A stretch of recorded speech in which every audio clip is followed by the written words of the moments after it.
And now, straight from the Law-Abiding Biker Media Studio, out of sunny Yakima, Washington, we bring you another episode of the #1 listen to motorcycle podcast.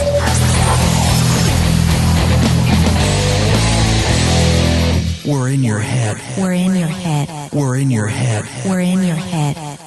That's right. Part 2 of 2 of our Colorado motorcycle trip extravaganza. And not going to lie to you, sitting here in the studio, sweating for you guys. That's no joke. That is no joke. Yeah. That's why, Jeff, that was a genuine laugh. It's 104 in here. Or Maybe did we talk about that? We did. Maybe 106. It may be 106. And we do it for you guys because I'm telling you right now, no joke. We just did an episode live. We batch process and we're batch processing this again. Stay tuned because it's part 2 of 2 of our Colorado motorcycle trip. But I've told you guys over the years, it's like 3 years going now. I just got to get it bitted out. Just have to get some kind of AC unit up here because with all this equipment and being higher than the rest of the house, it's insanely hot. And Jeff is, you can take your shirt off. It's your call. Ain't happening. I won't look. Yeah, you would. We're not live, you dude. would. The video's not. What is that shirt holding in? Oh, no. How did it do that? Oh, God. How'd that shirt do all that? That's freaking funny. Oh, I do. Was noticing, John, you pulled into the driveway today on your 2012, 13? 15. See, I just wanted to catch you. 2015 Indian Chieftain. And not going to lie to you, John, I'm not very happy about how you're taking care of the Indian because it's looking pretty dirty. I got a solution for you, John. Bike Bright Spray Motorcycle Cleaner and Degreaser. It's a motorcycle wet wash, John. You know all about it because you're with Law-Abiding Biker Media. Absolutely the best wet wash motorcycle cleaner on the market. I'm telling you guys, Bike Bright, tried and tested by the Law-Abiding Biker crew. It is our #1 go-to wet wash motorcycle cleaner, guys. It's super foaming, triple action formula, Jeff. Gets in all those little cracks and crevices. You know how we don't like the dirty cracks and crevices, Jeff. Yeah. Ain't that right?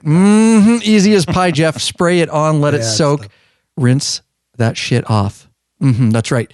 Then you can get out there and spend more time riding, guys. Don't forget to check out our whole line of Bike Bright products for your specific motorcycle cleaning and detailing needs. You know it can be trusted because we tested a whole bunch. It made the cut. Head over to lawabidingbiker.com/store. Big Daddy Kane has it in stock, ready to ship to you direct right now, 2 to 3 days, USPS. You'll have it in your hands. Don't forget while you're there to pick up a bottle of Bug Slide.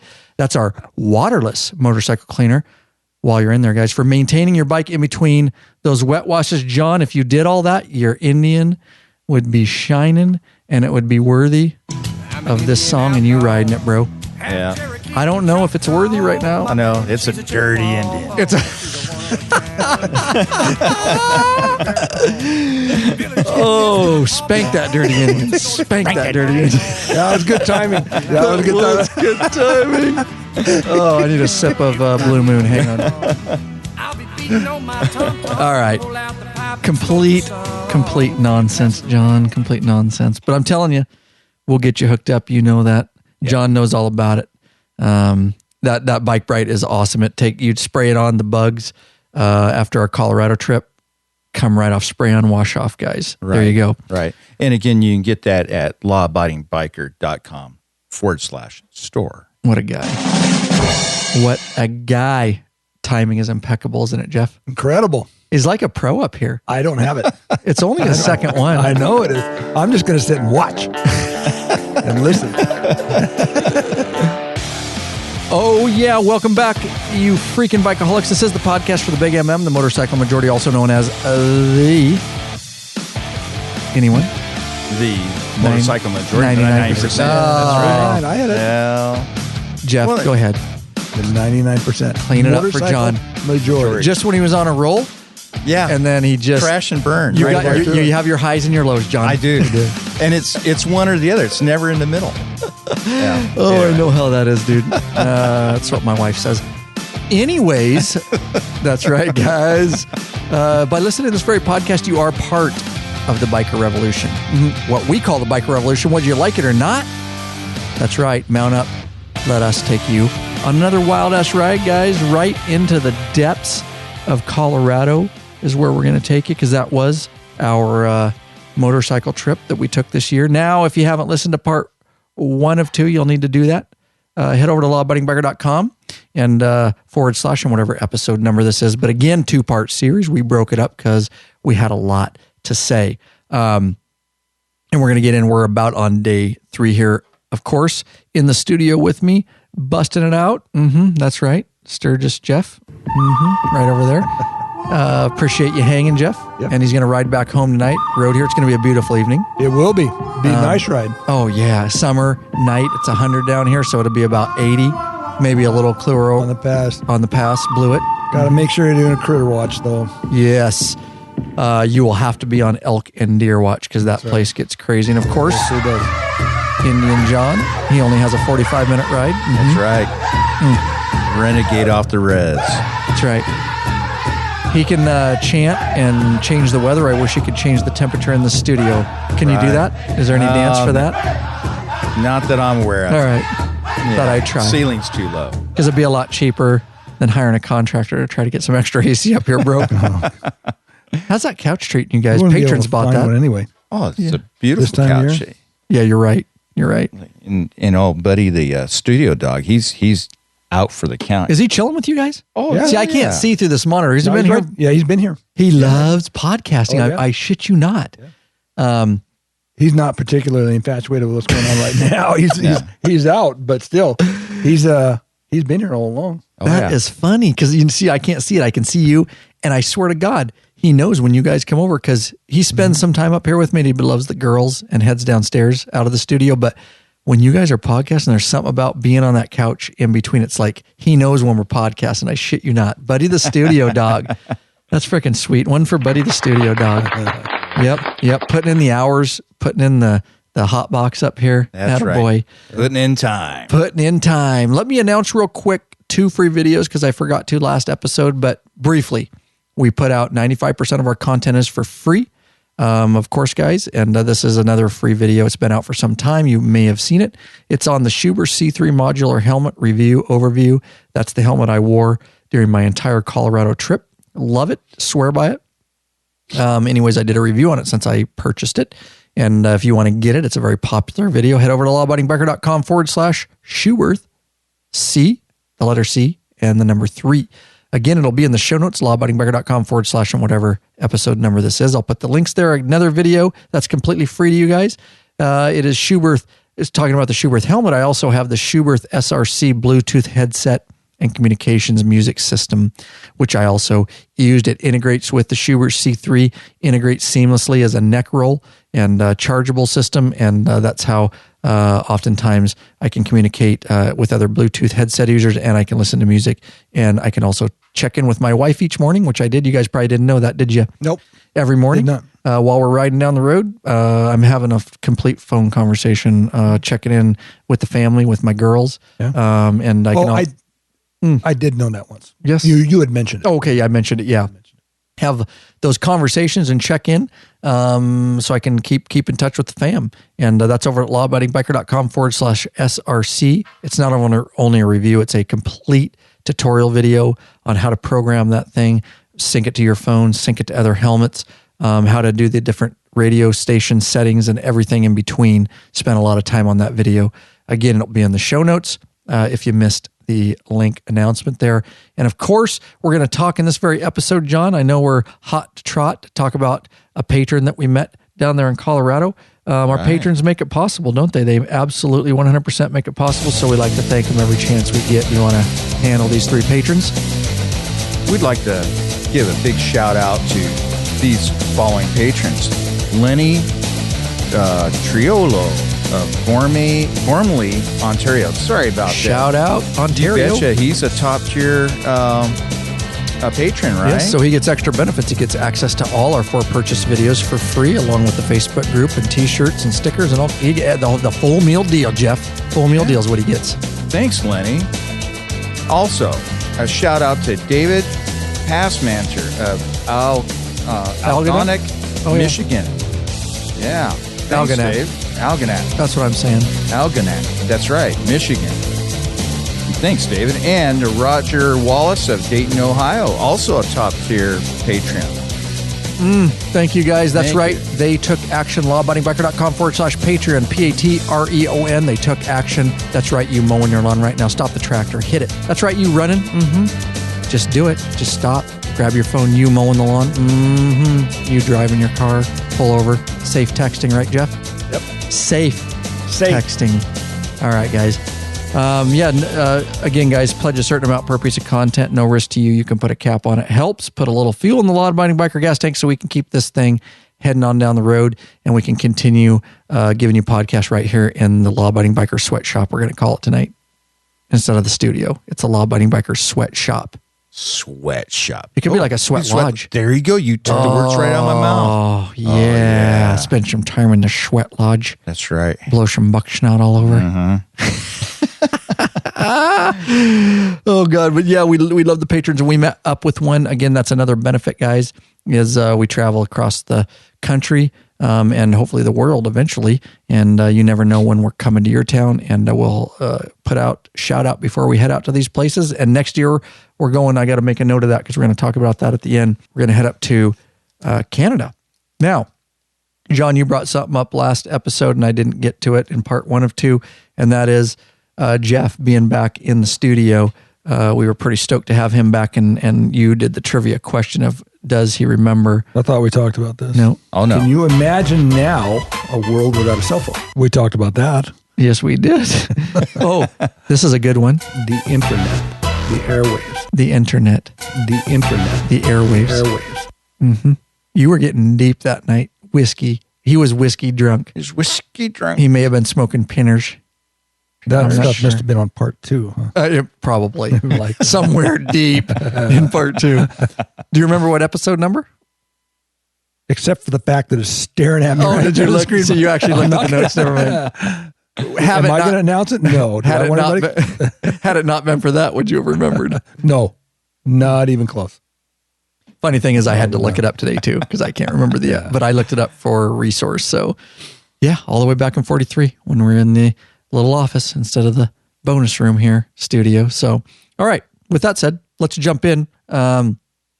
This is our, I want to announce too, I did last video, but again, don't forget I did the documentary. We already discussed it in part 1, so I'm not going to go over it. But the LAB motorcycle trip, Colorado, Utah, Wyoming, Idaho, Oregon, Washington, right along. See, we met. 2-part video documentary on our YouTube channel. The easiest way to get to those 2 videos and view them, which we would appreciate, lawabidingbiker.com/vlog, VLOG, and 30, the number 30. That'll get you to both videos. They're embedded right there on the page. And the more views we get on that, the more we might continue those type of video and documentary activities in the future. So let's just pick it. You have anything off the top before we pick it back up, guys, that you missed that you wanted to say real quick before last episode? I'm good to go. Yeah, let's roll. Let's rock and roll. So this is day 3. We're picking it right back up. And we'd already talked about Patron How Long. You want to set up the day for us and either of you? What's going down?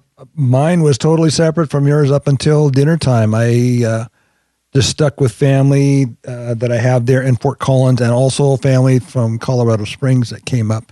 And I spent the day with them. And then Sherry and Nate are cousins that live in Fort Collins, and we planned to have dinner there. So family was there until you guys arrived. So we had gone to New Belgium. Yes, that's brewery right. there, and we had a really good time. It's just a cool place to see. So you drank all day? No, actually we didn't. And we went down to the Harley. Dealership down there. Okay, after had you to drank. had to get my poker chip. Oh yeah, your Hardy poker Had to chip. get my poker chip, and so Explain that to the audience, because I'm honest. Before I met you, there are people out in the audience that have no idea what you're talking about. I didn't until I met you. I was like, what? well, each Harley dealership has poker chips with, of course, the Harley Davidson emblem and whatnot on one side, and on the back side is the dealership and where it's located. And so the wife and I just started a collection of poker chips. We'd been to, untold number of dealerships before we decided to do this. We just decided that we were going to attempt to get a poker chip from every Harley dealership that we had been to. We had to have been to the dealership before we will take the chips. Is that part of the game? A lot of people, for us it is. I mean, that's the rules, damn it. Yeah, no, they might be. It's our rules. Right. But, a lot of people that are going on rides will offer to pick up chips at dealerships. No bueno. If I have not been to that dealership, then I won't take one. So, are you the same way with T-shirts? Sorry to interrupt you. T-shirts? I'm that way with the Harley dealership T-shirts because Rick offered. He was going somewhere to L.A. and I go, no, I don't want a Harley T-shirt from the L.A. dealership because I want to. I don't know. Right. It's just me. I don't know. Yeah. I want to go to L.A. It's not my own T-shirt. Yeah, right. It's not a hard and fast rule for me as far as a T-shirt is concerned. I like you. I prefer to have been to the dealership and actually tried the T-shirt on before I buy it. But it's a hard and fast rule for the poker chips. Okay. But I've only actually had a couple people that have brought me T-shirts from. Well, one was from overseas. Well, overseas is a little bit different. That's different. He brought home like a 3X, right? That I could use as a 90 if I wanted to. I could never fit into it. So, that'd be a sight. But that's crazy. Harley dealership in Iraq. Yeah. Whoa. In Iraq, yeah. Wow. Somewhere over there was a garment, and I don't know if it, but he was a military guy, of course. I can't remember the city. I think it was Iraq. I don't have it anymore. I don't know what happened to it. That's honestly crazy. But it was while he was serving overseas in Iraq. Yeah. See, that's acceptable. Wow. Yeah. What do you do with the chips? You stick them like beer caps on your ceiling in your bedroom? There's a board. Oh. Harley makes a board, of course. Does it have all like the whole world on it? No. All it is just a board with an insert in it that has just holes that you can mount the poker chips in. And see, I honestly don't know this because I don't collect them, so it's interesting to me. They have two sizes. One is obviously the larger collection, and then they have a smaller, abbreviated one that I can't even remember how many that one has. So we just got the larger one, and the one that we have is about 3/4 full right now. So the plan is just to continue until we'll just buy as many of the boards as we need to. One so far has been enough because what I'll do is that since we started this, we decided that we were going to go back to dealerships that we'd been to before, and I called them up, and so far it's worked. I call them up and I say, hey, if I send you the money for a poker chip, will you send one back to me? And so far it's worked. So they charge for the poker chips? Oh yeah. Oh, not very, about $1. Frickin' Harley, John. Oh yeah. That's what I didn't know. Say. I thought they gave them free because it was a game. Well, we just got back. The wife and I just got back from a trip that we took up to Glacier, and coming down, we stopped at a dealership in Lewiston, Idaho, Hell's Canyon. And if you sign in on their guest book, then they give you a poker chip. It's the only dealership that I've been to that does that. You sign up on your guest book and leave your address and your email, of course, and whatnot, and they'll give you a poker chip. But outside of that, normally they're about $1.10 to $1.30, depending on where you're at. So what I'll do is I'll send them $1 whatever, and then they'll send me a poker chip. So I add it to the collection. Cool. On dealerships that we have been right, to. that you've been to. Yes. Because that'll be cool to be able to say that, that I've been to every. Leave it to Harley. Indian John over there who rides an Indian is just laughing like you. Fucking Harley guys are willing to pay for their chip and their game. Well, they should be happy because they know every son of a bitch that went in there and got a Harley chip also bought a $90 T-shirt from them. Yeah, and they're still going to ding you for a freaking $1.10 when they're getting, Well, here's a good one. Fires me up, John. Fires me up. Well, here's a good one real quick. Hesses me up. I called down to Sin City in Vegas and asked them, if they would do this.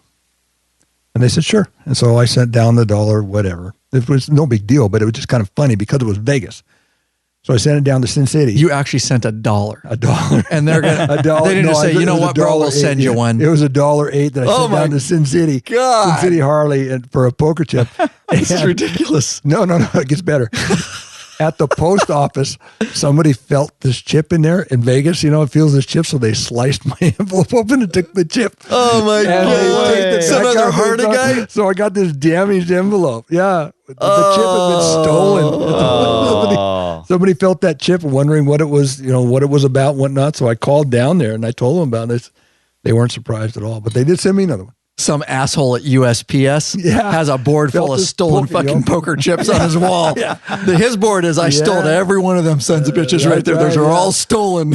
But Las Vegas is the only area that I had any problem getting those chips sent to me. Oh my God. It was just kind of funny, you the gambling capital of the world, some guy feels a poker chip in there. Oh, slices that sucker open and takes it. Totally. The thing about it is that the weird part about it, okay, you take it out and you see that it's nothing but a $1 right Harley Davidson poker chip, and he still kept it. You can't, and went to the problem because he's got a Harley. Went to the problem of taping it back up and sending it on. Oh my God. Whatever, dude. I mean, that's freaking hilarious. If it means that much to you, go ahead. I'll send him another buck or whatever. See the stories and fun conversations that come out on podcasts that were not in the show notes. Yeah. That we had no plan for, but I love hearing stuff like that because I'm a Harley guy. I love my Harley, but no, I love Indian. If I could own them all, I would own them all. I'm just not rich enough to do that. But I just can't believe Harley would ding you. I honestly, to this day, thought when you got those poker chips, I didn't know you were paying for them, Jeff. Because I've seen you get them. I'm like, I'm not interested in that game, whatever. I know you are cool. Everybody's got their thing. You're already buying a $90 t-shirt. They've already got a t-shirt marked up 600% that you're buying from them. Yeah. Who else can mark a t-shirt up 600% and people will pay for it besides brands like Nike, Harley's one. Yeah. Does Indian mark their shit up that high? Yeah, they do. Do they? So they're starting that game too. Yeah, I mean, that's an honest answer. Thank you. Oh yeah, they do. They have Mark Wahlberg, model all their stuff. And do they? Is Mark Wahlberg an Indian guy? Oh yeah. Oh really? Yeah. I didn't know that. Yeah, he's got his own line of apparel. Really? For Indian? Oh yeah. Really? See, the things I learned. I love it.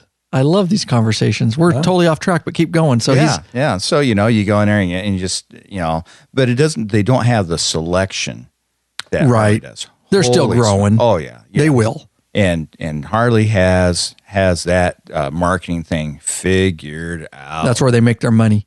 People don't understand. Yeah. They make money on bikes. Where they make their money, again, I'm not going to get on a side tangent, is merchandise. Mm-hmm. Yeah. And they make it on their services and oil changes, which is why they charge you guys $300, some cities $450 for a simple 500 mile or 5,000 mile oil change. And that's why you guys know, I've told you before, lawabidingbiker.com/2014 Harley maintenance. It's our awesome video we show you exactly what they do and how to do it. And so for $100 product, you can do it yourself. Basic tools. Yeah, absolutely. We've done your Indian too. We also have an Indian one, lawabidingbiker.com/Indian maintenance. Yeah. Same thing. But do not, and that's where they ding guys. They ding them for years. And eventually they're going to get really pissed off at us, Law Abiding Biker Media. Because you should see the emails we get every day of guys saying, oh my God, I will never pay them again. Thank you for the video. And we must have lost them so much. But that's ridiculous that's why I started. One of the reasons I started this is not only to help bikers, but it's like, this is ridiculous. Why isn't anybody sharing this stuff? Because, it's hard enough to ride a Harley and afford a Harley, and we're all motorcyclists. Why are we, allowing each other to get dinged, thinking that this is some foreign car? It's a freaking American made V-twin, and we can work on it. It's not rocket science. Trust me. Right. Well, and the thing is, you haven't used this word. I'm going to gouged. Oh, it's a gouge. Absolutely. And if you're gouging people, companies like me spur up. That's because exactly we're tired of being gouged. That's right. And I like your product, but you're getting ridiculous. Exactly right. And then they shouldn't complain when people like you, good call, pop up and start basically telling the truth. Right. hey, you can do this. And guys and gals out there, you can do this. Don't let them snuff you anymore. And they're not doing everything they say. It's a car dealer. Exactly. Just like every car dealership, right? It's a motorcycle dealership. Right. Yeah, good call, John. Okay. Nice tangent. We should get on track. Okay. Poker chips. That was a good conversation. Chips, that's how we get started. Yeah. No, I love it because I learned something new, and that the audience loves that stuff. There's nothing wrong with that at all. I've learned more doing this podcast from people than you can imagine. So we get set up to it's Yord with family. We're going to meet up with you later tonight. Why don't you just start, because you're familiar with this day. I know you have a lot of cool stuff today, John. We're riding down to meet Al, right? Al That's Long. right. So Patron Al Long. You betcha. And so just like every morning on all of our rides, the first decision is when his kickstands up and from where, right? And so Are we leaving from the hotel at 8 a.m. or is it kickstands up from the local Starbucks at 8 a.m.? And so we have this discussion and debate, and so this morning, like all other mornings, we I need my Starbucks, John. Oh yeah, Ryan needs a Starbucks. Now, to set the record straight quickly, I don't get coffee at Starbucks here hardly at all because I have my local coffee stand, and I like it better than Starbucks. But I trust them. You know what I'm saying? Yeah. Is there not, both of you been to some coffee stands? You're like, okay, you don't know how to make that drink and you suck. Mm-hmm. So it's scary going to other towns when you're spending, $3-4. That's the only reason I know that Starbucks is at least consistent throughout the US. So I know that a coffee I get here is the same coffee that I'm going to get for the most part in Colorado. That's the only reason. I don't like Starbucks prices. So set the record straight. That when we're on trips, yes, because I know at least I'm not going to get ripped off, and I'm going to get some sort of consistency. So yes, right. Quit hacking on me, John. Well, I mean, you can hack on me. He's hacking on me, Jeff. Oh shoot, he's hacking on me. Now that we got Ryan's story, and thank you. That's keep hacking. I deserve it. I love it when people hack on me because I'm always hacking on people. And so, this morning, same as others, we ride out from the hotel and to Fort Collins, mm-hmm. and we're heading to the local Starbucks, which seems to me it's like 3-4 miles away and not in a straight line. I mean, we're driving all over town to get there. Oh, my God, we're getting caffeine, John. Oh, yes, we are. Yes, we are. And on this particular morning, now, one thing about Fort Collins I noticed is a lot of bicycle lanes. College. It's a college town, Mm-hmm. Yeah, and you see a few bicycles out. But on this particular morning, now, this is Wednesday morning. I want to say it's June 22nd. I don't know if it's every June 22nd or just that Wednesday of the month of June. You're right, it was. Yeah, it's apparently Ride Your Bike to Work Day. Who would have known, right? So we're riding our bikes, and, and there's a lot of bikes out. What kind of bike you think, Jeff? If it said ride bike to work day, what would be the first thing that came to your head? Motorcycle. Yeah. See, now you're both hacking on me. Yeah. Go ahead, John. Go ahead. You're getting support here. You're getting support. Yeah. So he's trying to build up his support before I break him down. So we ride to the local Starbucks, and on this particular morning, they have one of those canopy things out. It's a Starbucks canopy. It's out on the corner on the sidewalk, and it looks like they have some, what do they call those, coffee urns? Yes. Yeah. And there's a couple Starbucks gals out there working. They got the green apron on and whatnot. And then there's people riding up on their bicycles. And they're what were they riding up on, John? I just want bicycles. I just want to make sure I heard. Just want to make sure I heard that correctly. Go ahead. So at this particular location, you end up parking in the back behind the building. Mm-hmm. So we pull in the parking lot. We park there, and then as you walk through a breezeway, breezeway to get to the front door of the store. So as we're walking out, Ryan says, "Hey, John, because you know that all I want is a cup of Joe. Just a cup of coffee. A black cup of coffee. Maybe an 8-ounce cup of coffee, and I'm good to go that morning. So I don't want to spend $3 on that cup, right?" So Ryan says, "Hey, John, shoot, you probably get a cup of coffee there." So I have my leathers on. I have my vest on. He looked like a motorcyclist, not a bicyclist. I'm just going to tell you, total biker. I walk down there to the sidewalk. I walk, and I kind of get in line with the bicyclists. There's a couple of them, young, nice ladies. MILFs, Jeff. You know what a MILF is? No. Yes, you do. No. Stop. So, John knows how to work the MILFs. Oh, for heaven's sake. So I walk up there, and the young lady asked me, "Oh, did you ride your bike to work today?" And I said, "Actually, I did. I did ride a bike. I did. I did not lie. Yes, I did, And she said, "Well, would you like a cup of coffee?" I said, "Sure." So she. I was inside the whole time, by the way, not observing this, or I would have stopped him. Right. You're the one who sent me over there. It was a dare. Oh, shoot. And I'm thinking a free cup of coffee here. Well, and actually it was, because I asked, "Hey, how much did I owe you for the cup of coffee?" And they said, "Oh, no, it's complimentary.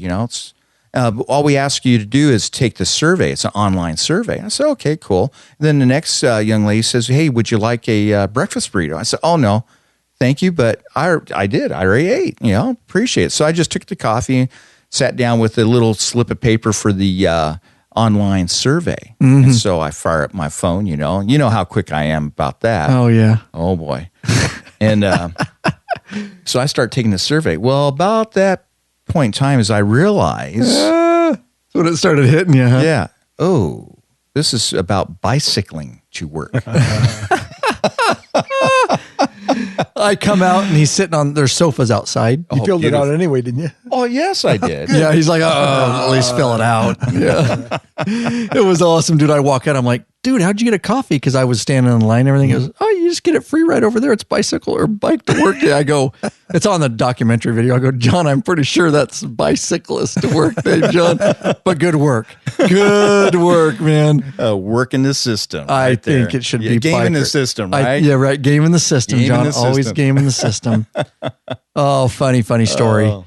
Yes, I was laughing. All right, so we get done at Starbucks. We got our caffeine up, and then why don't you move from there?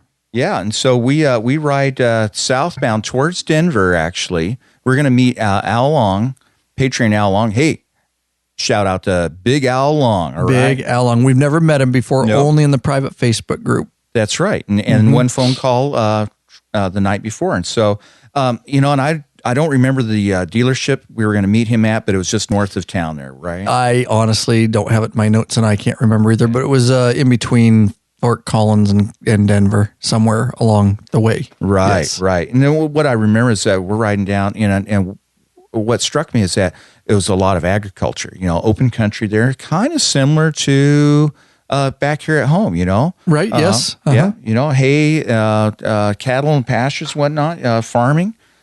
Pretty country through there. And so we meet Al Long there at, you know what? Do you have it written down? No, I didn't.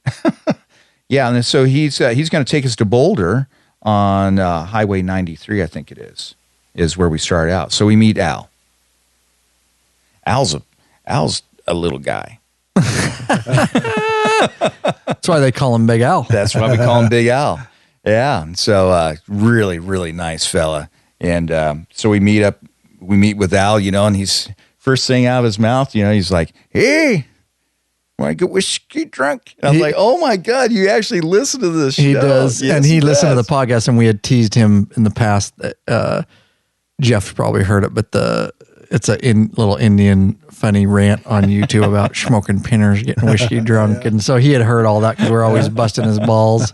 So he knew Indian John was showing up with me. Yeah, and I knew him right away because I knew his Facebook picture. Mm-hmm. So weird. You're friends with a lot of people on Facebook and a lot of people you've never met. Mm-hmm. And so it's always just weird it's cool to meet him in person and go, yeah. It's all right. Go ahead, John. Right. And then so we get on the bikes and he says, hey, I want to show you guys these rock formations, and he explains it. So we ride south, and what I notice is the color of the rocks, the mountains, and it's just like out of a painting, just the red rock, just the different hues of red. And we actually end up. And he planned this whole ride for us. He had it all planned out. He took a day off work. Right. He took a full day off work to meet us and give us this grand tour. Mm-hmm. Yeah, and so we end up at what is it? The Red Rock Amphitheater. Oh, you been there, Jeff? No, I have not. That's right. I think I asked you that night later. No, I'm not.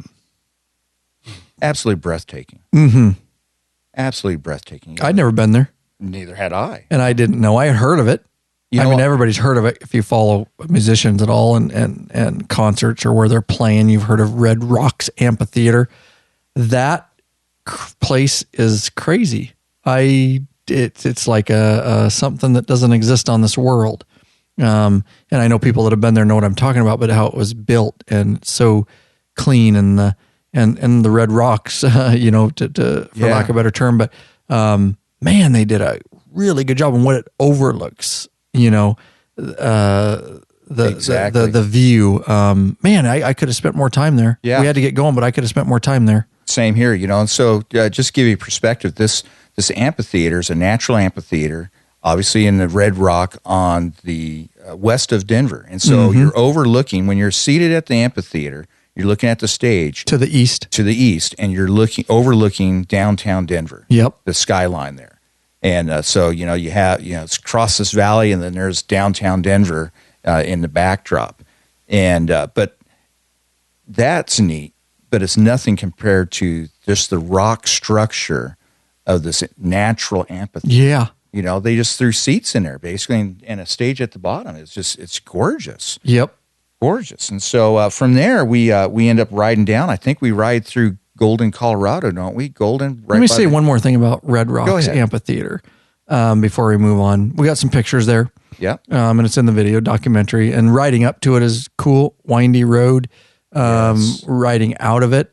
And there are a lot of people that run. Yeah. They go up there to run. And so what they do, Jeff, is there's seats, but they're cut out all the way down. And they run one whole horizontal section and the next. Not going to lie to you, there's some hot chicks you missed, Jeff. Right. Absolutely, boobies bouncing straight up. And I know John noticed. Was there MILFs? There was MILFs. And the scenery there was pretty nice besides Denver, Colorado. But but you had to get going. We did have to get going. We did. Unfortunately. Yeah. You had to get going, or someone was going to pitch a tent pretty quick. Absolutely, man. We had to get going. Yes. But yeah, it was that was probably one of the other highlights, not riding highlights, but just landmark highlights that I'm so glad that I got to actually step foot on Red Rocks and see that, because I could put it aside, honestly, in my mind, that I'd never really thought it's something where I wanted to go. But now that I've been there, I'm telling people, you got to go see it. Exactly. Got to go see it. Concert or no concert, stop by and see it. Yeah. So absolutely. All right. Absolutely. So we ride roughly south out of there. I think we ride on road number 74 to 40. I could be wrong. You would know better than me. But and so wherever Al Long took me, I followed. That's right. He could have took me into some weird place, dude, and I would have followed him. I have no idea. Yeah. Luckily, he's trustworthy. That's right. Take us into the ghetto in Denver. No doubt. Get our bad bikes, part of town. Bikes, stolen from us. Yeah, stripped from us and shit. Get our asses kicked. Yeah. Find a bike sitting. Calling Jeff. Jeff, my bike's stolen. I just got raped. Can you come get me after dinner? Yeah, and so we eventually ride up to Idaho Springs through the Rocky Mountains. We're riding up the Rockies. Beautiful. I think we're going up Clear Creek, or the road that falls up Clear Creek up to Idaho Springs. And we're, when Idaho Springs, Colorado. Yes, because a lot of people want to say Idaho Springs, Idaho. Yes. Correct. Yeah. In Colorado. This Idaho Springs, Colorado. And I think it's a mining town, old mining town or something like that. It is, and we rode across, I remember, Bear Creek, which was beautiful. And then we came up, there was a little lake resort where I do remember that out of my recollection. Yes. Just canyons. You see it on the video if you guys go to the documentary, but the big canyon walls, and Al's in front just leaning it out, dragging floorboards through these corners. That was, I was like, this is why, aside from the camaraderie and meeting a patron, but just to be able to be taken on something like that, no stress. We don't have, just follow. And he took us, he really planned that well. You could tell he's familiar with that area. Yeah. You could tell he knows his shit around that area. He knew where to take us to get us to smile. Yeah. He did. Lots of curves on those roads, Yes. Corners, lots of corners. Yep. Real neat ride. And then we, beautiful scenery. We end up in Idaho Springs, Colorado. You're right. It is an old mining town. That's where its foundation was. And they've, interesting thing, cool place to visit. I don't know, you went there, Jeff, before? I have, but I got there off I-70. Okay. I didn't take the back road. But still, the town itself kept true to its roots. Yep. The buildings, they've kept a really good job at that theme, that mining town theme, and a lot of new businesses, modern businesses inside the older buildings, right? Is that how you put it? Yeah. Right. It's modern businesses, modern stores, but in the old built, the the architecture of the old buildings outside. Yeah. So it feels like you're in a mining town. It's cool. And so we end up having lunch there at, do you remember the name of the brew pub? Tommy Knockers. Tommy Knockers. That's right. Yes. Yeah. Tommy Knockers, which gives me a good place to bring up from last episode, which I didn't. I gave a teaser about, now, to put this in perspective, this is going to come out in podcast. This episode will be after the one I'm going to talk about has already aired. Okay. Tracking? Okay. So it's going to air prior to this. That episode is, we sat down, me and John, and we went to Tommy Knockers, and I'll let John here in a minute talk a little bit about Tommy Knockers and his vision of it. But me, John, and Al Long, patron Al Long, sat down. We had a wonderful biker to biker across states conversation, which is my love of just getting to talk to bikers, which is my favorite thing about this law-abiding biker media. Now, that was recorded. Okay. So it was a wonderful conversation that we had. Matt produced it, and I talked to Al, and of course, that's why it's going to come out prior to this. It's very authentic in nature because we don't have all this fancy equipment. We don't have the fancy mics and the zero background noise. But in that, you'll feel, because I know you'll have listened to it by the time this comes out, you'll feel the authenticity of it, and just real bikers having a real conversation and about each other and about the culture, and a little bit about Al, a little bit about us, and you'll hear the spoons and the other patrons in the restaurant, not patrons of law-abiding biker media, but the other customers. Uh-huh. And so it's very, very authentic. So we're going to see how that goes with how people like that. Of course, trust me, there's no personal information in there because we talked about some of that at Matt. I made sure that he produced that appropriately. So don't worry about that if it scares you a little bit. Like, oh, what did I say? Yeah, it's not. That's exactly what I'm thinking of. I would never. Shit. Yeah, we would never air something that was, What did I say about the chief? Right. Yeah. Right. Yeah. No, seriously, I would never say anything. Right. Yeah. The only thing that you said that we're leaving in there is how you're never mind. Never mind. I'm not even going there. No, but trust me, it's totally edited. I would never put out anything like that. But there was nothing bad said. Just some personal information about like exact addresses or stuff like that. Of course, that's all edited out. So, I think it's going to be really cool. So cool. We did have a conversation with him, and it was something new I was trying. And I got a hold of Al. And he's like, "That's sweet, man. We're going to make a podcast." I go, "Heck yeah, dude! It was recorded, and I wanted to check with you and all that." So that sounds neat. I'm excited to hear that. Yeah. So it's something, we're always trying new stuff here. So we'll see how that goes. Anyways, so we had a long conversation with Al. We had beers. I think I had a steak sandwich. It was really good. Yeah. Philly cheesesteak. Cool bar, cool atmosphere. Brewery right there. They brew their own beers. Anything else you have to say about that? We'll move on. Yeah. No, nice place in a nice little town. And, if you're looking for somewhere to, it's got that touristy thing going with it, but their theme is the old mining town. And Idaho Springs, Colorado. Yeah. I'd stop there and again. And Tommy Knockers, good food and good beer. If I went back to Idaho Springs, that's exactly where I'd head. I wouldn't even try anything else. That's just me because I didn't experience anything else, but it was that good that I was like, yep, I got to at least visit there again. If I had 2 days, I'd try something else. But if I only have one more day, I'm going straight there because I know it's guaranteed. Kind of like Starbucks, right? Yep. I know the consistency is going to be good. All right, so we got done there, and very nice day. God, it was still hot, 90 plus degrees, and we headed out to, which I didn't even know was there, but out, I didn't research this. I just followed. Like I said, I'm a little follower on this deal. And he took us out, Lookout Mountain Road, guys. I'll just say that real quick, and then I'll let John jump in a little bit. And we'll get Jeff in here too in the latter part. He just wasn't on this particular stretch of the ride. But Lookout Mountain Road, you got to hit it. It's a beautiful riding up. We'll talk about more beautiful riding down.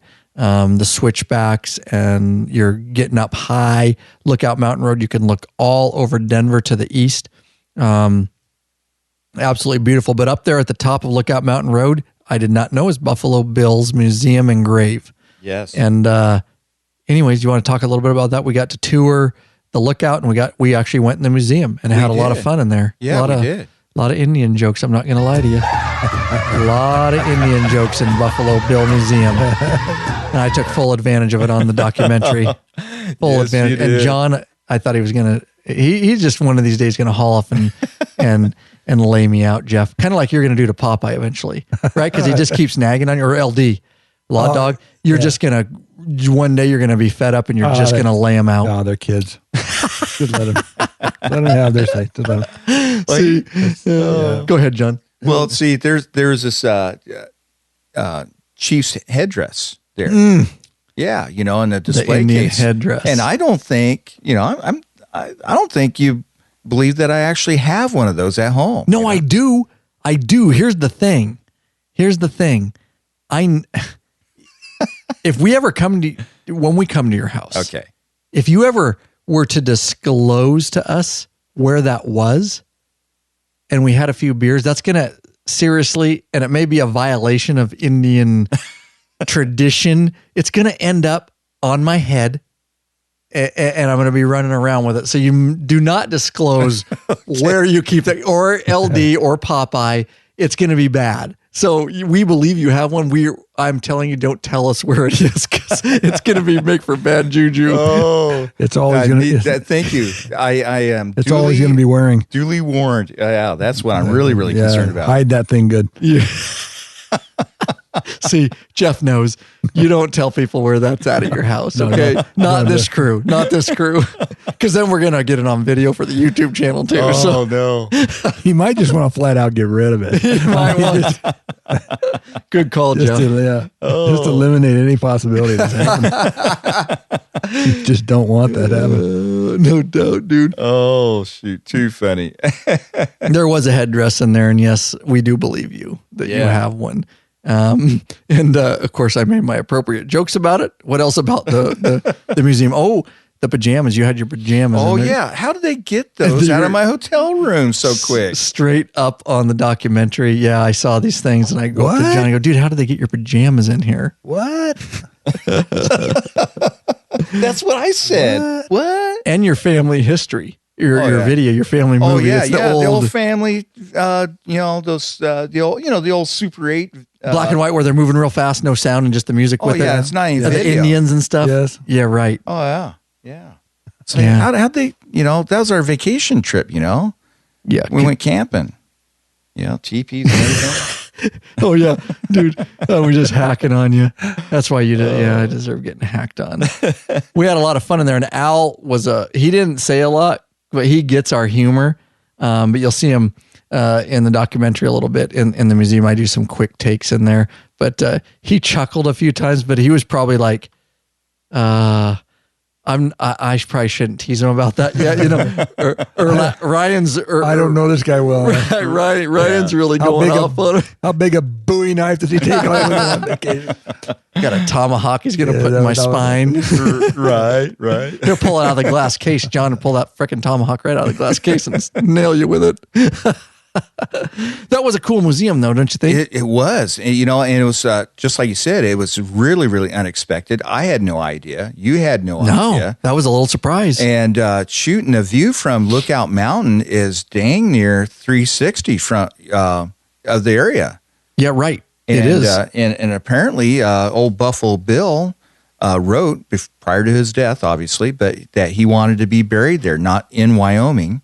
That. It was you could see 4 states from that vantage point is what he wrote in the letter. See, I forgot about that. You're right. Yeah. And that's why he wanted to be buried there, right? Exactly. Yeah. Yeah. And said it was a beautiful view. And he was right. I didn't realize how much history Buffalo Bill had. I'm not a huge historian buff. I don't read a lot of books for that. I don't have time. I'm doing lab and another full-time job. But man, no wonder he's got a whole museum dedicated to him. Shit. That guy was a busy guy. He kind of, Didn't he, and I don't know all the details, but didn't he have in his younger years, he actually was like a scout, and then yes, he was. And, then later on, it was just he was just pretty much a showman, wasn't he? Yes, he was. He turned into a showman and had this traveling Broadway Wild West show, Broadway style. Yeah, right. Stage. Yeah.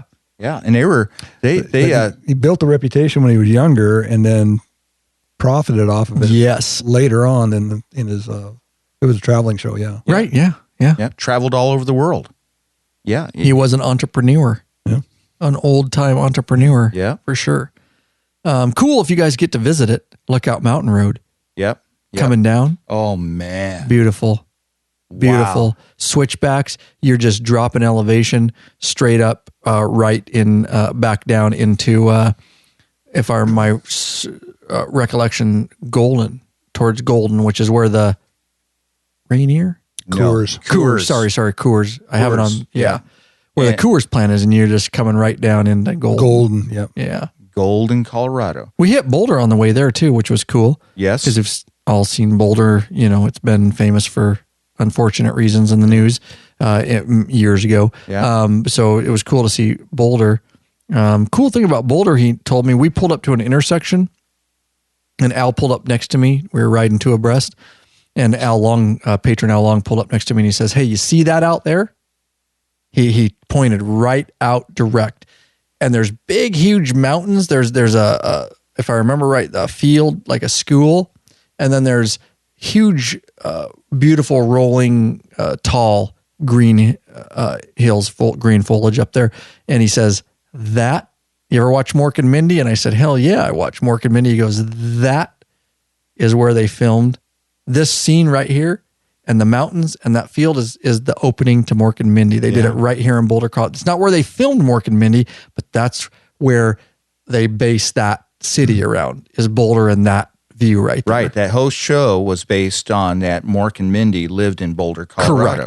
Correct. Yeah. So they filmed it off location, but all their intros and outros and all that kind of stuff was in Boulder, Colorado. So see, that's a kind of patron treatment. You can't get, if we had rode through Boulder, we'd have never, they can, just like if we rode people here, we can give them specific historical facts, and we can, that's Rainier, that's Adams, that's Mount Baker. If we ride south, right, we can tell them that's Mount St. Helens and it erupted, and we know all this history, and that's something you can't get riding by yourself without a guide. That's and true. A free patron guide. Yeah. How cool is that, Yeah. Super cool. Yeah. So he pointed out a few things like that along the trip. So that was cool. Sorry, I digressed a little bit back, but.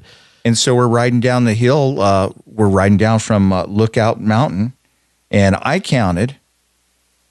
Now get this, my biker motorcycling friends and colleagues out there. This road had 8 hairpin. Nice. 8, and by my count, 16 tight turns. So those are ones that are not. We're talking the hairpins were like 10 and 15 mile an hour posted. They were turns. 180 switchbacks. They were 180 straight switchbacks. up. Yeah. That's right. It's dropping elevation fast. Yeah. And then the other 16 turns were real tight corners. I mean, I don't know if we got 3 miles an hour coming down there. No. But man, it was just really neat ride. It wasn't, you can just look right down. Again, watch where you're going. It was that type of road, Jeff, because you're just looking over like mesmerized, and then you're like, oh shit, there's another 180 hairpin. Yep. Yeah. Oh, before we do that, let's thank a couple people. Of course, we love our patrons, guys. They keep it going on down the road, but of course, we never balk at a flat donation. LAW-BIKER.com/donate if you want to get involved. And Jeff, you want to thank these people, nice people, bikers, that donated to us. Okay, yeah, special thanks to Yannick. Yannick, he is very heavily involved. Yannick. Patron. Well, then help me with his last name then. Well, yes, and I've said it on other podcasts, and I prefer to call him Yannick. Yannick? Because I always mutilate his last name. But he's of Quebec, Canada, and he is. I've gotten to know him very well, and I can't wait to meet him in person someday. We also have thanks to Glenn Watts, Landisburg, Pennsylvania. Mm-hmm. He left us a message while he donated. He said, "I know it's not much, but I wanted to let you guys know I support what you're doing and really enjoy the content and products that you supply. Keep up the good work." Thanks, Glenn Watts. Go ahead, Jeff. And last but not least, thanks to DeLauren Lyles of Clinton, Maryland. Thanks, guys. Isn't that amazing? People, all of them, thank you. but people like Yannick, we see that they're patrons and then they also donate on the side. They're already a patron paying per piece of content, then they give out donations, and we've come to know Yannick up there very well, and thanks Glenn Watts and all that guys, and DeLorean. We really appreciate it. Get involved, lawabidingbiker.com/donate if that's the only way that you want to support us. We, of course, like I say, we never balk at that. We'd like to get you involved on Patreon because there's benefits to that, but of course, each person is in their own financial situation, and we certainly understand that and appreciate any support you can give us. So, with that said, we head up, didn't we, John? We headed out, and it's good. We said our goodbyes. It's kind of sad. Yeah. We only spent a day with Al, but I always get a little, because you're like, dang, man, this guy's really cool, and I had the conversation with him at lunch and really got to know about him and his family a little bit, which we cut some of that stuff out. But you're like, dang, we need to spend more time. Yeah. That's the way I felt weird? too. Because you don't expect that. You know what I mean? Right. Really, really nice guy. And, and I felt the same way, it just came to me while we're talking about patrons. Mike. Because you're fading out. Far away, Matt's going to get pissed in post-production. Yeah. Sorry, man. The name of that road down from Lookout Mountain, I think it's called Lariat Loop Road. Okay. And so bikers out there, if you get the opportunity, ride that road. It's Lariat Loop Road. If you go up Lookout Mountain Road and come down the other side, you'll hit it. Yeah. There's no other. You can either go back out the same way you came up or head straight down. Yeah. Right? Literally. Yeah. Well, not literally. There's a bunch of switchbacks. Right. Yeah. Not literally, but yes. A bunch of switchbacks. So we headed out, me and John. We said our goodbyes to Al Long, and we headed up back north to Fort Collins. And just outside of Fort Collins, we met up. Jeff was nice enough to let us meet his lovely family members, extended family. And we got to sit down and have dinner, and they barbecued for us. And they have a nice house, don't they? They do have a nice house. What's the name of the city? People. Windsor. That's I have it here. Yeah. Duh. So it's just outside that's where it's a suburb of Fort Collins, right? Yeah. Sherry and Nate lived there. Beautiful house. Oh, wow, it was nice. Great host. Full bar. Made me straight up James Bond martini. It's kind of weird, that downstairs you didn't really know it was there until they took you down there. But wow. True that. Wow. Yeah, great cave. It was very cordial. Very cordial, folks. It was. Nice. It was a good time. Yeah, and then cousins that they came up from Colorado Springs. The twins, James and Jamie. Yes, and then funny guys. Yeah, my older. I had a ball listening to them. Yeah, I actually spent the day with Sherry and my other cousin Keith from one of my other cousins from Colorado. They came up and we spent the day with them. While we were out riding. You were out riding. Yep. Nate was at work.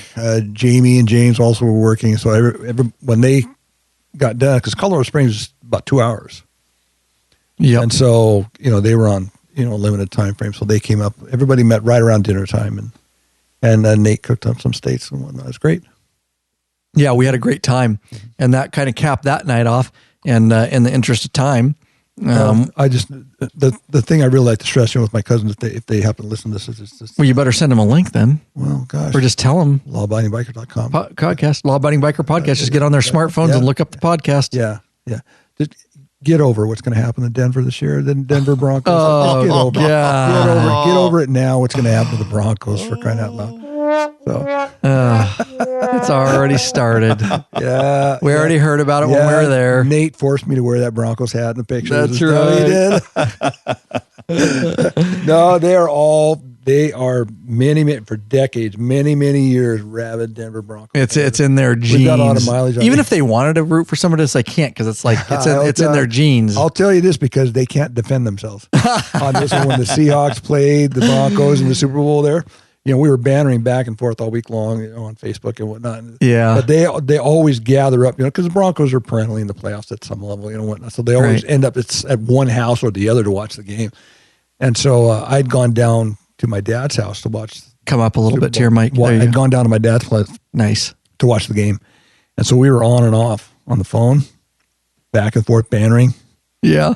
And if you remember at halftime, the Seahawks were ahead, of course. And then the opening kickoff when Percy ran the the ball back for touchdown on the opening kickoff of the second half, they wouldn't take any more of my phone calls for the rest of the day. That was it. But they wouldn't take any more calls for the rest of the day. So, but then again, the Broncos won it all last year, and so Nate, took the opportunity to throw that at me whenever he could, forcing me to wear that hat, right, and whatnot. So. Just get over what's going to happen to the Broncos already. Okay? And I know we have a lot of other patrons out there just chomping at the bit going, I wish you were live chat because I'd tear you apart. Too bad. Too bad this isn't live. Oh, that's awesome. Good people. They are good people. We did. We had a ball. It was great to see them. Now, yes, we head out. We went back to the hotel, of course, and stayed at, where do we stay? In Fort Collins. Yes. You guys remember the Best Western? Okay. Yeah. Yes. Best, right in the heart there. Okay. And head out to our next day. Wrapping it up is Jackson, Wyoming. Now we rode straight through from Fort Collins, headed out. It was a very hot day. 447 miles, 7 hours saddle time. And we headed out bright and early and ended up lunch in Rock Springs, Wyoming. Right. Which is, I don't have much to say about Rock Springs except it's really desolate and really dry and really hot. Yeah, Rock Springs. Yeah, right. Okay, that pretty much sums it up as far as the town. But what I was going to say is, it's just kind of, it's the gateway down to, you go south of there and you go down around the Flaming Gorge, and that's on my bucket list. Okay, and we didn't get to do that. Of course, we did not get to do that. You got to remind me of that. Yeah. We got to hit that. It was on my list for the trip that we got trashed here earlier, that the wife and I ended up not making. We were going to hit the Flaming Gorge on the way back, so we got to hit that. That is by all accounts that I've read up on that, and that is, you just make the loop. We just didn't have time, right? No, we didn't have time. Did we talk about it at all?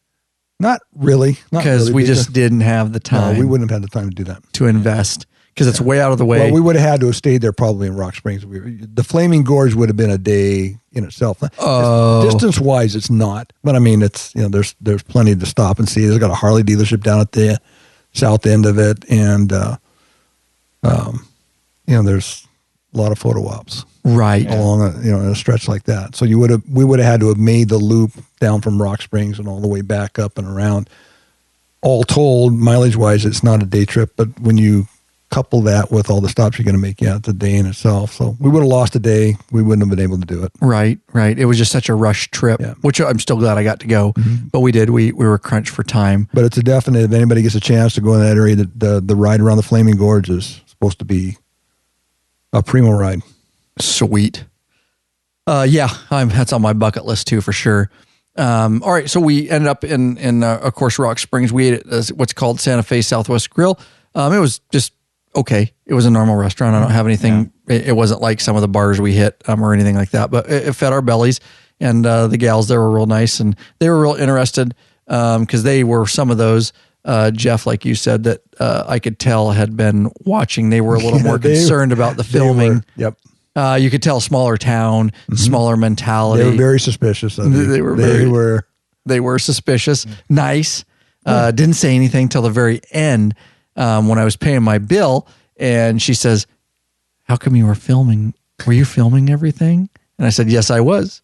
And I explained to her really quick, and they were very kind of red-faced and embarrassed. You could tell they're just, really classy, innocent, somewhat. They were politely suspicious. Yeah, yes.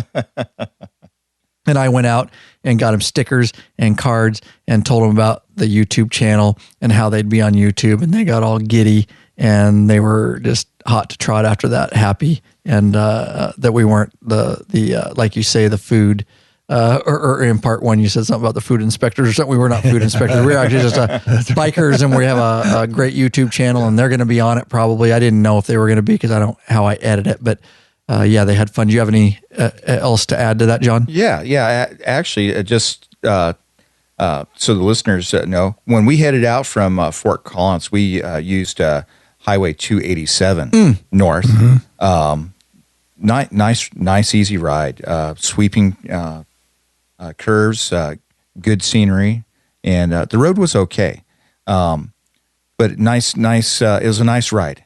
curve, sweeping curves. It was nice, yeah. It was nice. And then so 287, we were riding towards I-80. Better than 187. Yep. It's a hex. Yeah.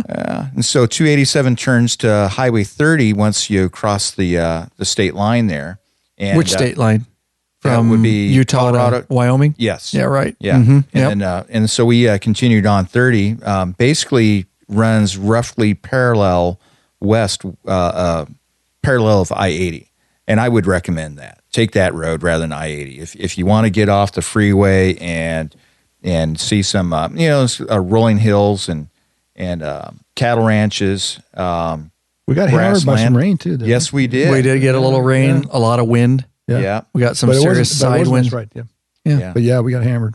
We did get hammered. It could have been a lot worse. It could have been when a lot I say worse. hammered, I've been hammered worse. But yes, we did get some rain. Did get some side winds. Mm-hmm. Yeah. And then 30 kind of curves back and reconnects with I-80 west. Where is that at? Mike. I-80. There you go. Yeah. 30 runs parallel with north of I-80 and then kind of connects back with I-80 west of, is it Rawlings? Where do we have lunch? Rock Springs. Yeah, we had Rock Springs at Santa Fe Southwest Grill. That was in Rock Springs, yeah. Mm-hmm. That's right. Mm-hmm. And so that's, good call. Anyway, and then of course the scenery, once you got close to I-80, that's when we're getting close to Jackson because we're en route to Jackson. You're right. And it changed because it was quite boring for a long time, but then north of Rock Springs. Yeah, and when you're getting closer to Jackson finally. You're I've never gone into Jackson from the south. Me neither. I've gone from other directions, but you guys. We came in from the north when we took our. Now the club has been to there before years ago, but we came in from the north because the ride we took to Grand Tetons. That's Grand the way Tetons, Grand Tetons. We came in from the north, yeah. Tetons. Tetons? Oh, yeah. Tetons. The Tetons. But I thought you guys made comments on the ride that we went in from the south to Jackson. You guys didn't really like it. You guys both made comments about it. I said I loved it. I said I loved it because I just remember that exact mountain. I misunderstood because I got the impression you guys said we'd seen better. But I thought the ride going once you got to that certain point, because you're right, going up out of Rock Springs, there wasn't no big deal. But yeah, just a few miles outside of Jackson, it was beautiful. Yeah, but I'm saying coming in from the north to me is better because you're coming by the Grand Tetons. Yeah. Right. Well, okay. I just want to make sure I was tracking. Okay. Yeah. I thought it was a real nice ride going into Jackson. Now, but it was yes. Right. And so we leave I-80 and we're heading north, roughly north to Jackson Hole, right? Mm-hmm. And then you end up, seems like a high plains is the way I describe it. Mm-hmm. And yep, right. And just it's just on this particular day because we got past that thunderstorm, the clouds just ran off into the horizon. Mm-hmm. I bet you could see 100 miles in any direction. Yep. High plains, cattle country. I thought it was beautiful. Vision Quest. Yeah. Oh yeah, it's Vision. It's a Vision Quest. Yeah. Sorry. Yeah. And as we're approaching the mountains, I'm thinking, boy, those are pretty far away. But as we continue to ride north, I think, oh, that's where we're going. Right. Right. And it became apparent, of course, it's just, it evolved. I guess it just kind of develops out, develops in front of you. But that flat area, high plains, because it's almost like we were on a mesa above the rest of the country, and you just, those little white clouds just rolling off into the horizon in every direction. I thought it was beautiful. No, it was absolutely well said. Yeah. Absolutely. And again, got into Jackson, Wyoming. I'll say real quick, just because I know we're extended here a little bit, but you got to hit Jackson, guys. Probably the best, besides Boise, Idaho, which we'll end up with here. Probably the best nightlife to me. Probably I could spend days. If I were you, I would go to Jackson. I would hang out at Jackson Hole. I would hit the bars. The $1 Million Cowboy Bar, absolutely phenomenal. Town Square Bar with a balcony you can overlook. I took a bunch of video and time lapse photography from up there. The environment, the food, the drinks, just being there is surreal. And I love Jackson Hole. And then I would head up to Yellowstone from there if you want. And I would hit Yellowstone for a day, and then I would come back to Jackson. Is that? Well, yeah, we got the Tetons. You're riding to Yellowstone by the Tetons. On your way to Yellowstone if you choose to do that. But, right. But it goes straight up north into the south gate of Yellowstone. So, we've met a few bikers that had done that. Oh yeah. And we've been to Yellowstone before. We actually headed out of Yellowstone south. Anyways, I'm going to leave it at that, and then you guys can say what you want about it. But I'm telling you, that probably the best nightlife, the best cool little town, and riding all around it. You got to spend some time around Jackson Hole, Wyoming, except we couldn't find that goddamn road. Oh God! Old Jeff had us just doing circles. But you know what? Like I told you, I don't care. I'm riding a motorcycle. Yeah. I'm on vacation. I'm in a t-shirt riding on the fucking Grand Tetons. I don't care. You can get me as lost as you want because I love it. I love it. What else am I going to do? Sit around? I'm going to ride my motorcycle. Yeah. I'll ride in circles all day. We got to admit, we spent a good portion of time there at the Tetons trying to find that damn road if it ever existed. And then we got lost and we had to go up to the booth to the Forest Rangers. Yeah. Jeff was macking on the Forest Rangers at the booth. They're pretty hot. Pretty hot Forest Rangers. They didn't seem to know much about the Tetons, though. They did not. I think they had a summer job, Jeff. I think so. Yeah. I think pretty sure they had a summer job. Give them the Smokey Bear hat and put them in the booth, and you got it. Watch it go up. Because they didn't know they weren't much help on the map, but they were easy on the eyes while you were dealing with them. They were nice kids. They were nice kids. They were as helpful as possible. They go out to the road, but you have to go all the way out to where it T-bones. Well, that's where we came in. Right. That's what we're telling you. Yeah, we came in here, honey. We're well aware of that the road T-bone's up there. Right. Anyways, what you doing tonight? But the guy, but the guy at the motel was the one that he was pointing out this road that we were trying to find, and nobody, including us, found it. But we still found heaven on earth. And just viewing the Grand Tetons and riding by them. And there's great video footage of that. I got some great GoPro footage. Yeah, beautiful. Absolutely beautiful. Yep. Yeah. If you ever get a chance to ride there, ride there. Absolutely. Jackson Hole, make a trip of it, guys. I can't say enough good things about Jackson Hole and the fun that you will have while you're there. Don't let me forget to mention that there's different cultures within Jackson Hole. And Indian John over there at the Cowboy Bar, he was getting friendly in a nice way. Oh, that's right. With a Romanian chick from Romania. That waitress from, Romania? She was from Romania.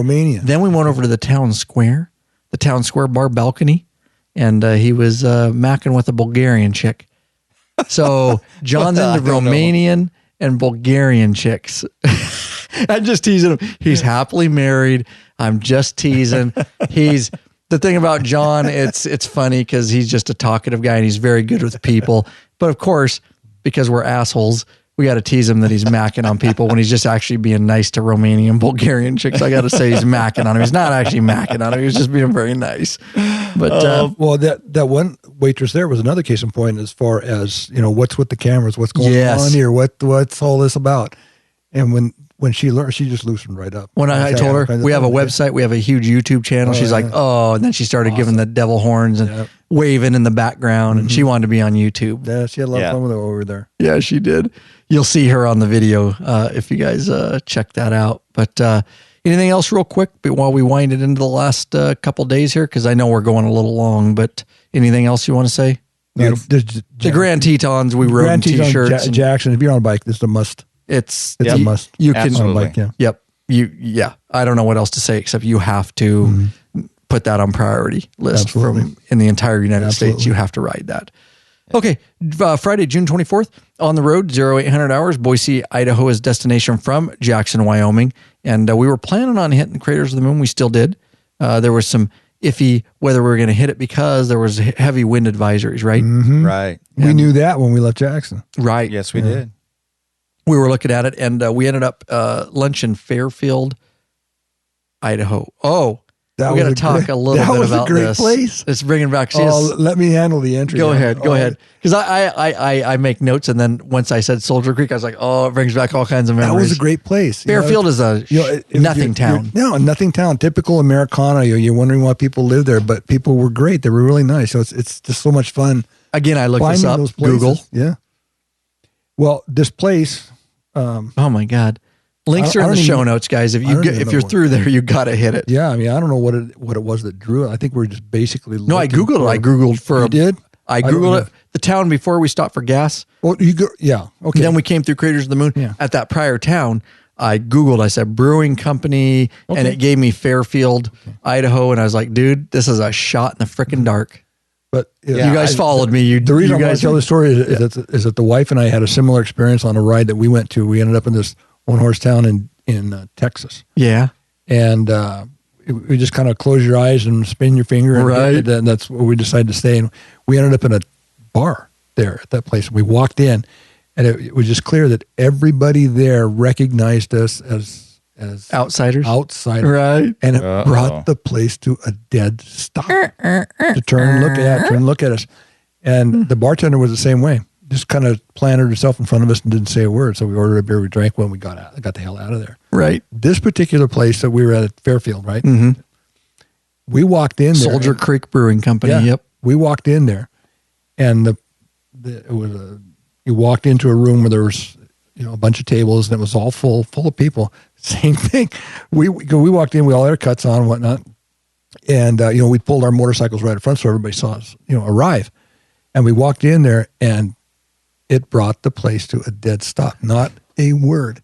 But we come to find out later, we went to the back. We went to the back where we got into conversation with the bar part. And the gal told us they were a bunch of European tourists. In the restaurant part where we walked in, right? We thought they were locals. We thought they were locals that were in fear of us and whatnot. But what it was a bunch of Europeans in fear of us. Europeans looking at us saying, my God, what is this? I mean, they weren't afraid of us. They were just curious. And I wish I had known that when we walked in, because I would have struck up. Same here. We just would have talked to them. But John would have, especially if they're from a different country, Bulgarian, I Romania, European. I specialize in Eastern European. It just looked like a bunch of people that were intimidated by us, whatnot. But you're right. They were curious. You're right. You remember the dog? Yeah. Oh yeah. Yeah, the dog just chilling. Sam? Oh, he was awesome. Chilling in like a villain in the sofa and stuff. And that's right. There's a sofa right in like a waiting area in this restaurant. I don't think the health department makes it to Fairfield much because that's pretty much illegal in Washington State. But whatever, I didn't care. That's my style. Whatever. But everybody was occupied with whatever until we walked in. It just brought the whole thing to a stop. Everybody turned, looked at us, and became silent. Yep. And then we met the briefly. You guys got to watch the vlog, the documentary, because the local bar guy. Oh yeah, the drunk bar guy, the ski bum. Yeah, and he meets us, and he's going off about life and snow or skiing and his car and it. I can't explain it except you got to watch the video. You got to watch the vlog. lawabidingbiker.com/vlog30 VLOG30. See the documentary because this guy was off the cuff. He waits for people like us. Yeah, he ran behind. Nice guy. I'm not talking bad about him. So nice, very pleasant, very well meaning. Just waiting to unload his life story on people, waiting for it. And God, that was funny, and it made for great video. And he had no clue, of course, but In fact, I was so struck by the dogs. Oh yeah. You know, so you have Sam. He was I call him the couch dog. Sam, that was half English bulldog and a half border collie. That's what they said. Yeah, nice. Yeah. What a combo! That's what they think. Yeah, that's pretty sure. Yeah. I mean, it was a couch that was meant for the customers, and he was stretched out totally from one end to the other. Yeah. Totally against food rules. My kind of place. Dog in a restaurant, cool. Yeah. Right, and then there's the other one, the black one. That was Lucy. Oh yeah, she was the greeter. She's the one that came up. Right, she was friendly. Yeah.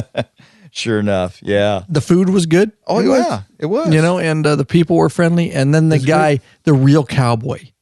Oh yeah, he was the real deal, Jeff. Yes. He was a fucking cowboy. Yeah, he was. I mean, you see a lot of movies and shit, and there's a lot of cowboys around. That guy was a cowboy. He like rode and did the cattle herding and dude, he was, but so genuine. Yeah, very friendly. And how did he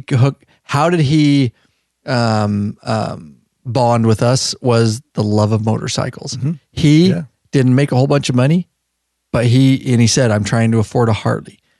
True cowboy in the mountains of Fairfield, Idaho. Yeah. But he wants a Harley. That's right. And he saw our Harleys and he saw your Indian and he's like, and he wanted to talk about the Indian. He loves the Indian, loves the Harleys. Again, that common thread amongst bikers, the 99%ers across the world, is you always have somebody to talk to and everybody wants to talk about motorcycles. Yeah. It's great. Right. In fact, he was talking about how when you get on a horse and you get the horse, really getting going, he says, it kind of sets you back in the saddle. Throws you back. Yeah. And he says, and that's the thing about the, motorcycles. It does that, but longer and faster, Right. Yeah. And so it was really neat. The other thing, he was wearing real spurs. The guy was telling you it was a real deal. Yeah. I was impressed. I've never met I want to get an autograph. Dude, you're a real fucking cowboy. There ain't real cowboys around there's people that think they're cowboys around here. That guy's a cowboy. Oh, he dude. was. He lives the life. Yes, he was. And then we put our sticker there. You can set stickers there on the post of the bar and stuff. So I put the Law Abiding Biker sticker. Of course, it's in the documentary. And then I told him, I said, you should check out the podcast, man. And my favorite part was he goes, that's all I need to know. He winked his eye and went, yeah, that's a cowboy, dude. And you see it on the documentary. Yeah. I go, if you want to get a hold of us, our sticker's right there. That's all I need. I was like, oh, that's a cowboy, man. That's badass. Yeah. So that guy was cool. Super, super nice. And that's honestly, my favorite part about these trips is just meeting all these people. That was a great place. It was. It was a lot of fun. 2 locals, a real cowboy, a real ski bum, like the real life ski bum bar guy. Great food, good people. Yeah. And then we rode out. We did go by Craters of the Moon. We didn't go in. Blowing like hell. Some bitch. Yeah. And crosswinds like crazy, but whatever. We stopped once. I had to change GoPro batteries. And we were getting blown off the face of the earth. Nothing you can't ride if you're used to riding in wind, just throws you around like a rag doll. But we decided not to spend any more time going into Craters of the Moon and standing in the wind. We drove by it and we still see a lot of cool stuff. I've been by it before. Right. John, your first time? My first time. Yeah. Yep. Yeah. Jeff, you've been by it before, haven't you? Fairfield? No, Craters of the Moon. Craters. I'm sorry. That's all right. Yeah, yes, I have. I have been down in there. Yeah.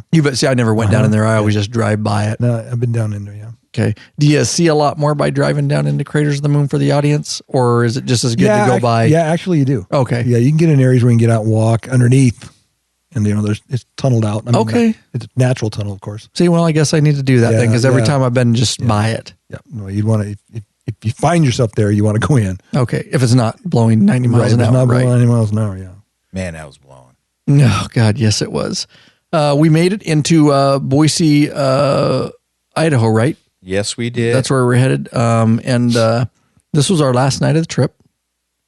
We're winding it down, and then I know this episode's going a little long, but we'll wind it down for you guys. But stay by the airport, right. And a couple quick notes. Now, we went to right into Boise. Boise, probably out of the 2 towns, the nightlife, the coolness, to me, you guys don't have to agree with me, was Jackson, Wyoming. Mm-hmm. Boise was the second coolest nightlife to me. Oh, yeah. Boise is an up and coming, it's one of the fastest growing cities in the United States, they say. The nightlife there and the cleanliness and the bars and the fun. Now, we were riding in that night to Boise, and there was one of those pedal carts, and that's so cool, dude. A bunch of people, and they sit on the cart. It looks like a little trolley, and they all pedal it, make it go, and there's drinks on board. Had you ever seen one before? No. I'd never seen one. Me neither. No. And I was like, they were having a hell of a lot of fun. Oh, God. A bunch of chicks on there, middle-aged chicks. And they were just, you could tell they were getting their party and drink on. And of course, I got it on the video documentary, but I did I pulled up beside them on the old Harley with the GoPro going and gave them the old high five. And they thought that was just the bee's knees. And you hear screaming and laughing. And that was a fun little video part that I did. And but then just we ate at Willow Creek Grill dinner, which was good. Mm-hmm. If you guys go there, there's better places we ate. It wasn't bad though. It's just less than remarkable in a remarkable way. But the dinner was good, the beer was good, the service was good. We got some video of that, and then we went into the nightlife a little bit. We hit the Juniper Bar and Bitter Creek, both great places. But there's just a ton of places to walk to, right, John? Around there? Yeah. In fact, I wrote in my notes here, Boise, lively, clean, fun downtown. It is. Lots of second to Jackson. Yeah. Jackson was better, but Boise would have been my second out of this trip. Yeah. Oh, absolutely. For the people and the party. And we were walking down, you'll see on the documentary, and I'm videotaping them. We get the chick on the sports bike, and then there's other people, and we're just like, you're on YouTube, and they're YouTube. They're yelling, and Law Abiding Biker YouTube channel, and they're freaking out. Yeah, you watch the transformation just as soon as you tell them what it's about. Isn't that funny? Yeah. Yeah.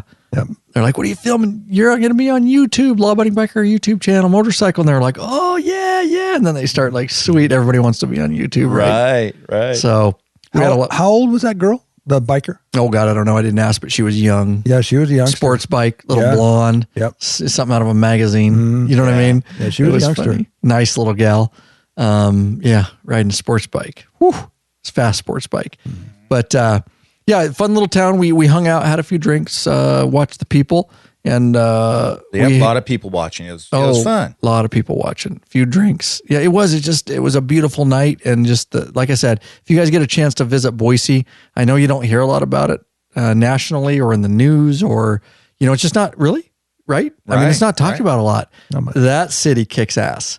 That's the second time I've been there. Actually, when I was growing up, I went there a lot, but it was when I was younger. Second time as a motorcycle group club that we've been, and each time has been phenomenal and is getting better. Like I say, one of the fastest growing, the way I understand it, cities in the United States. So college town, of course, a lot of scenery there in the summer. Boise State, yeah, just like Logan, Utah, a lot of college girls running around. So I'm not really into that. Jeff seems to like it a lot. Oh, God. He wanted to stay till 3 a.m, right, and go to some sorority. I don't know if you noticed. And show his moves. While we were in Boise downtown, I didn't drink. Remember? Yeah. Well, if that's what you want to tell the audience, Jeff, I didn't drink. He didn't. He was burnt out. He was burnt out. We made him drink too much in Jackson or something. I don't know. But cool. That was all us. No, that was all us. Yeah. Now this is funny, real quick, and then we're almost winding it down, guys. The fire alarm. Oh my God, that's right. 6 a.m. What the fuck? Oh yeah, exactly, John. Me and John were sleeping in the same room because we switched roomies every night, so we split it up, and it was me and John that night at the Boise, Idaho airport, Best Western, and Jeff was by himself, and this freaking fire alarm went off, and me and John being the astute safety officers we maintained our position in bed, didn't move, and pretty much didn't talk, and said, put our pillows over our heads. Pretty much like, I'm tired, and if I burn to death, it's okay. Yeah. It's okay, Jeff. Jeff, being the sergeant he is, decided that his safety handbook, he got it out, stated that he needed to leave the building and evacuate immediately. Now, I have to joke because John, I guess, could fall in the same category as the supervisor, but Jeff decided that he needed to run out in his tidy whities and ran out the door and waited for the fire department to save him. The heroes, the firefighters out there to save him from the fire, which there was no fire. But we talked about it later. So do we have time for the real story? Or are we going to keep this shit here? Is that the shit that's going to be? I'll tell you what. I'll tell the real story, but Matt's going to edit it anyway. Okay? Matt would edit it out anyway to keep this bullshit. I'll give you time on the mic. You go ahead. I got to hear the real story because I like my version better. But go ahead with your version. Yeah, yours is much more entertaining than what it actually was. I mean, God. Because we talked about this later. We're like, did you actually leave? Jeff's like, yeah, I went out. I took off. It makes us stupid or you smart, one of the two. The audience can decide. It this way. I probably held on for just about as long as you guys did. And I looked out the door when they'd had it walled off. Right. I didn't see anybody anywhere and that they had it walled off. So I thought, all the emergency doors, right? I didn't know if they'd come in and gotten everybody out of what the deal was. So I walked over there. I had hopped into my tennis shoes, jeans, and shirt, and I looked out the door, and everybody, or at least it looked to me like everybody was out there. So I thought, what the hell? So I walked out there, and then it just became apparent right away. There was no sirens, there was no trucks there, no nothing. Right. No kind of no smoke. No smoke, no nothing. Your heroes weren't there. We love our firefighters out there. We're just teasing. We love our firefighters. Yeah, so I just waited for them to unlock the doors again and just went back inside. So. Yeah. But, it was amazing. It was kind of, actually, it was obnoxious, that's for sure. And like everybody else, I would rather have been asleep at 6 a.m. It was comical to watch how many people came out there with all their shit. Yeah. Like they probably spent 45 minutes packing all their shit. All their stuff, came out with just suitcase after suitcase. Yeah. Some of them probably came out with everything they had. Like either you're going to leave. I mean, it was pretty easy to tell from the beginning that it wasn't a problem. It's just right. But still, they took the time to just totally load up and come on out. I love it. So, yeah. Whatever. That's like unpacking your whole house, calling a U-Haul, and then leaving the house that's on fire. It's like you're either leaving, or either you think it's a fucking emergency, or you're just going to stay in like me and John and go, I'm willing to face the risk of death in a fire for my sleep. Yeah. Looking it square in the eye. Well, when I opened my eyes, me and John never even talked about it, did we? No. We just put our pillows over our heads and we're like, I'm good. I'm good to die this morning. If that's what God has for me, I'm not getting up, man. Well, it did. Yeah, exactly. I am not getting up. Well, and the other thing is we were on the ground floor. Our window opens out into a courtyard. So we had an egress option there. You know, so if I had to start feeling hot shit through the wall, like hearing crackling and shit, I could have just bailed out the window. Exactly. That's what That so was there wasn't any plan, kind of lead by example, leadership shit involved in me going out there. So go ahead and edit that one, Lurch. Oh, I love it. He's gonna leave that in. Trust me. That's funny stuff.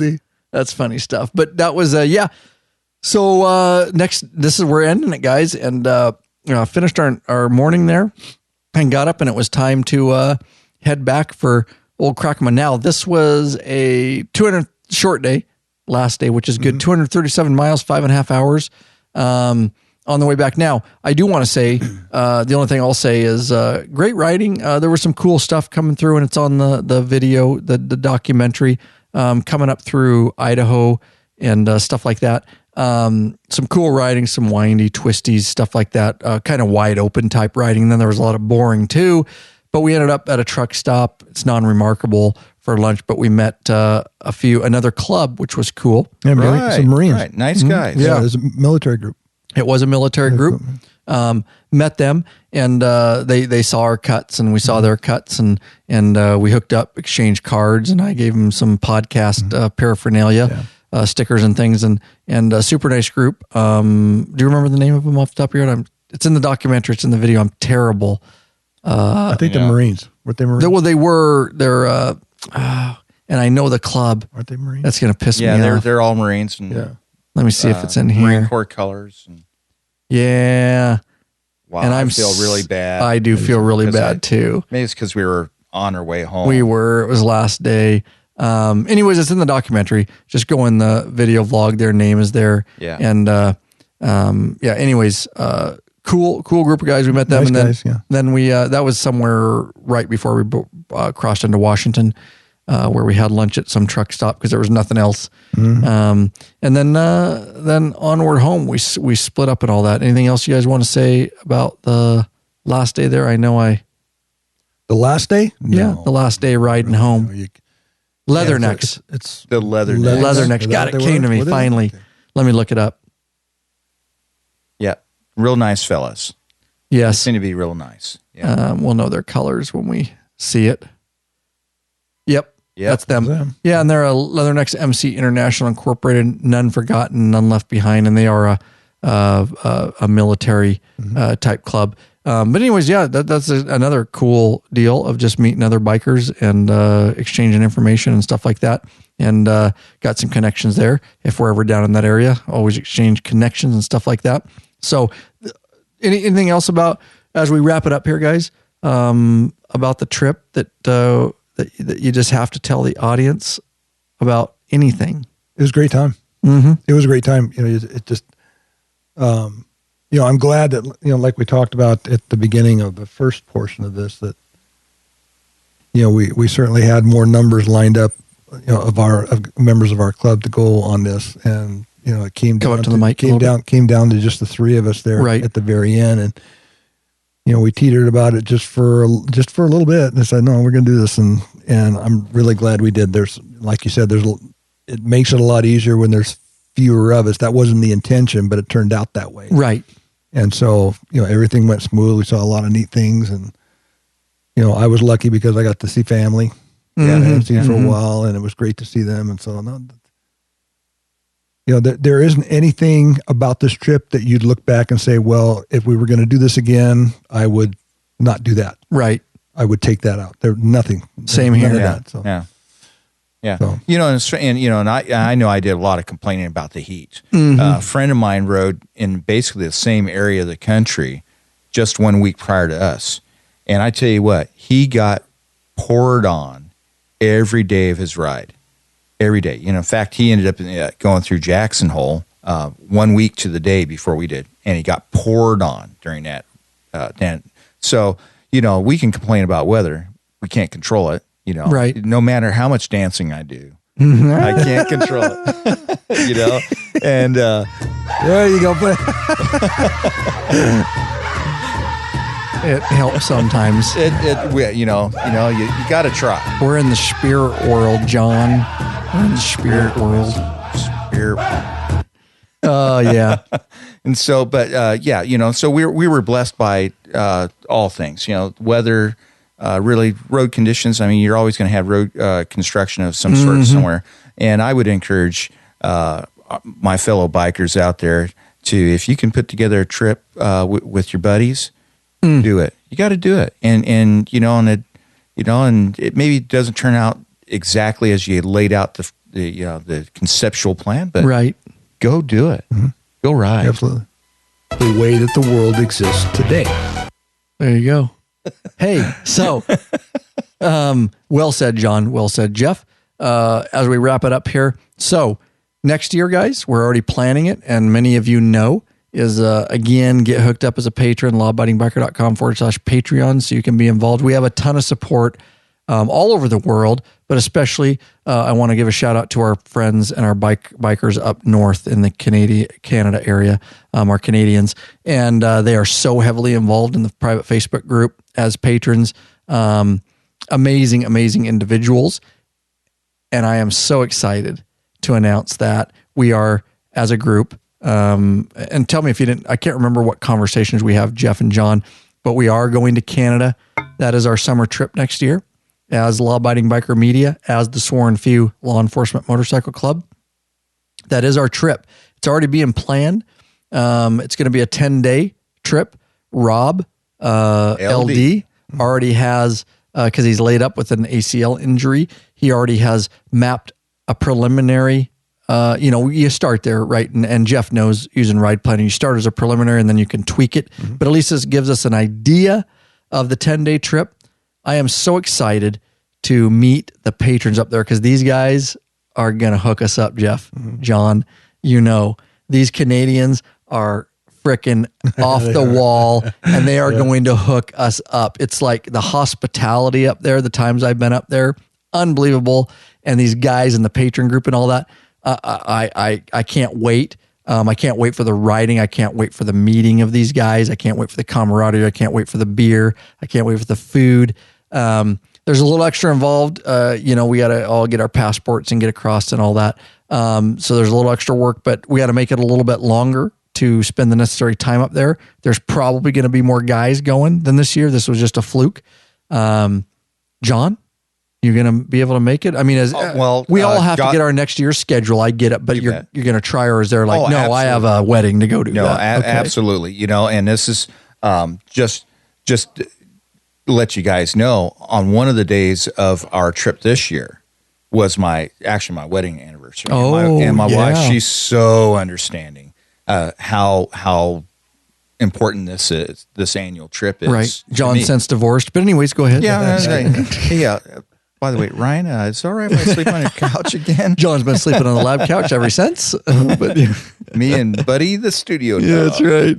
That's right. No, that's awesome though. Yeah, and so I really look forward to next year's trip up into Canada to meet the Canadian Patreons, and I'm stoked. Yep, I am stoked. And God forbid, I hope I get to go, but really, I don't know till we get the dates and we try to work them around I can only get certain times off depending on seniority at my job. Jeff's the same way. John's the same way. We all, remember, guys, work full-time Leo jobs, but God, I would be very sad if there's some way I can't work out. But anyways, at any rate, some of the crew will be up. That is the trip. So look forward to that. Details coming in 2017 on that trip as we approach it and all that kind of stuff. All right, guys, anything else before we close out that you want to get out there to the community? Nope, it's been fun. Yeah. Thanks, both of you. That's the wrong song, John, see? After you do 2 episodes back to back, you hit the wrong song. Anyways, yeah, guys, thank you, Jeff. Publicly, really rode down here. 2+ hours. He's got to go back tonight. He's more than welcome to stay here. He knows that, but it's his choice. He's got to go back in the dark, across the pass. Got a grandson knocking on the door. Oh, that's right. Yeah. Yes. Got a grandson. He's going to be a great grandfather.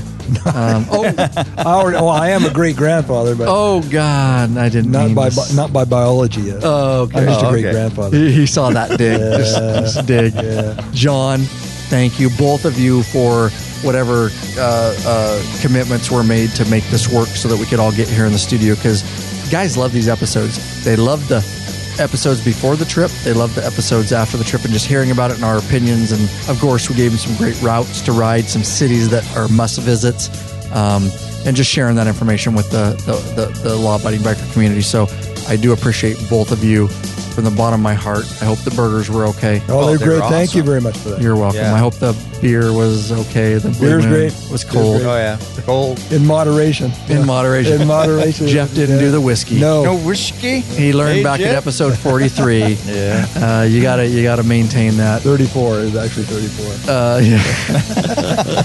106. Guys, you want to support us? Call to action. Don't forget about our Amazon affiliate. Please, guys, really, I know a lot of you out there order stuff on Amazon. It doesn't matter if it's biker or, heck, if it's a pink teddy bear like John ordered before our trip. It doesn't matter what you're ordering, guys. lawabidingbiker.com/Amazon. Just bookmark it. Call it Amazon Help Lab. Once you go to lawabidingbiker.com/Amazon and bookmark that, every time you go, if you make a purchase, that's right, we get a small kickback at no additional cost to you. It helps support us, helps put a little fuel in the Law-Abiding Biker gas tank so we can keep this thing heading on down the road. Please, guys, bookmark it. Anything you buy on Amazon will be supporting us in the background. And, yeah, we appreciate any support you guys can give us. So anyways, peace out. Keep the rubber side down and the shiny side up. Thanks for being with us, guys.